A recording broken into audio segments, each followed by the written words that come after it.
మనలో చాలామంది యేసు ప్రభు నిజ దేవుడని చెప్పి మనం ఒప్పుకోవడానికి మనస్సు రాదు, చెప్పుకోవడానికి మనస్సు రాదు. ఎవరన్నా మన బంధువులు అడిగితే మనం ఏమంటాం? నువ్వు కూడా నమ్ముకున్నావా యేసు ప్రభుని?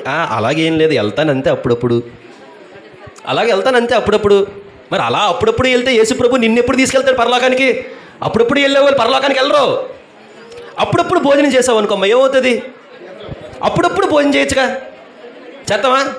అప్పుడప్పుడు అంటే వారానికి ఒకసారి చేద్దామా?